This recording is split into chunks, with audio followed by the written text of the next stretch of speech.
अगर आपने अभी तक हमारा चैनल सब्सक्राइब नहीं किया तो फौरन सब्सक्राइब कीजिए, साथ ही बेल आइकॉन पर क्लिक करें ताकि मजीद आने वाली वीडियो जहां वक्तन फवक्तन आपके लिए इस चैनल पर अपलोड करते हैं वो आपको वक्त पर मिलती रहें। अस्सलाम वालेकुम नाज़रीन, प्रोग्राम हादी सेहत में वेलकम। मेरा नाम हकीम नासिर अली मिन्हास है। उम्मीद करता हूँ आप सब खैरियत से होंगे। नाज़रीन, आज इस चैनल के ज़रिए आपको मुख्तलिफ बीमारियों उनके तिब्बी इलाज के बारे में आगाह करेंगे। आज का मौजू हमारा मर्दाना बांझपन है। नाज़रीन, मर्दाना बांझपन क्या होता है? मर्दाना बांझपन की बहुत सी वजूहात हैं। आज सबसे पहले मर्दाना बांझपन की बुनियादी तारीफ से आगाह होते हैं। बांझपन से मुराद बच्चा पैदा करने की सलाहियत का ना होना। मियाँ बीवी 1 साल तक हुकूक ज़ौजियत अदा करने के बावजूद औलाद पैदा ना कर सके तो उसे बांझपन कहते हैं। जबकि मेल इनफर्टिलिटी, मर्दाना बांझपन से मुराद मर्द में औलाद पैदा करने की सलाहियत का ना होना। ये मर्ज़ पूरी दुनिया में आम होता जा रहा है।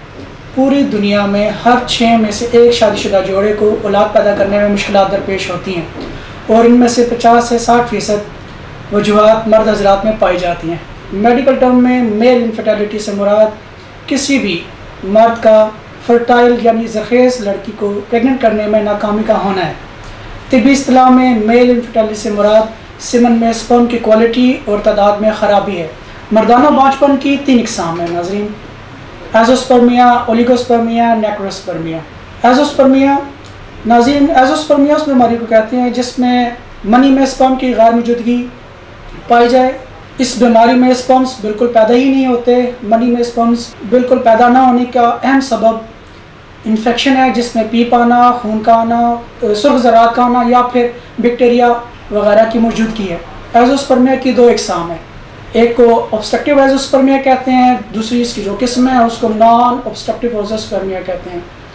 ऑब्स्ट्रक्टिव एज़ोस्पर्मिया उसको कहते हैं जिसमें खुशियाँ साइज़ में नॉर्मल हों लेकिन हार्मोन लेवल भी नॉर्मल हो, तो खुशियों और उज़्व ख़ास के दरमियान नालियाँ बंद होने को ऑब्स्ट्रक्टिव एज़ोस्पर्मिया कहते हैं। नॉन ऑब्स्ट्रक्टिव एज़ोस्पर्मिया इस बीमारी में मनी में स्पर्म का पैदा ना होना खुशियों की वजह से होता है, जिसकी वजह से खुशियों में नक्स होना, इसके अलावा खुशियों में पैदाइशी नक्स होना, हार्मोन लेवल नॉर्मल ना होना, खुशियों का इन्फेक्शन, तेज़ बुखार भी इसकी वजह बनता है।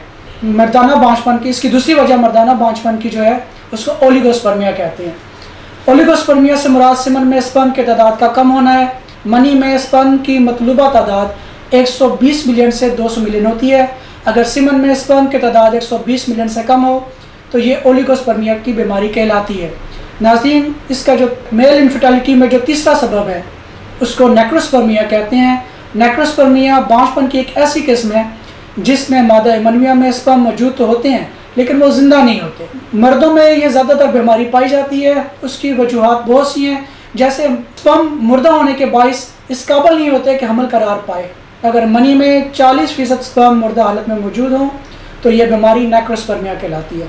आए नाज़रीन, बांझपन की मुख्तलिफ वजूहात के बारे में बात करते हैं। बांझपन की बहुत सी वजूहात हैं जिसमें मंशियात का इस्तेमाल, अल्कोहल, सिगरेट नोशी, शराब नोशी, बहुत ज़्यादा स्टेरॉइड्स का इस्तेमाल, मोटापा, ऐसी अद्वियात का इस्तेमाल जिसमें केमिकल ज़्यादा होते हैं आपके स्पर्म्स को मुतासिर करते हैं। ये आपके स्पर्म्स की हरकत को कम करते हैं, जिसमें खून की रवानी का कम होना, शुगर, जिस्मानी माजूरी, मुसलसल दर्जात में काम करना, आराम की कमी, ज़हनी दबाव शामिल है।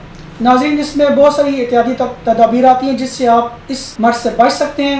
एहतियाती तदाबीर में अच्छी और मुतवाज़न खुराक का इस्तेमाल करें, कम अज़ कम 8 घंटे नींद ज़रूर पूरी करें, अपनी ज़िंदगी में बेहतरी पैदा करें, बेजा अद्वियात और सेल्फ मेडिकेशन। यह याद रखें नाज़रीन, अक्सर लोग सेल्फ मेडिकेशन बहुत ज़्यादा करते हैं, तो उससे आपने बचना है, परहेज़ करना है, जिससे आप इस मर्ज़ से बच सकते हैं। मर्दाना बांझपन के बारे में जानने के लिए बुनियादी रिपोर्ट जिसको सीमन एनालिसिस कहते हैं इंतहाई ज़रूरी है।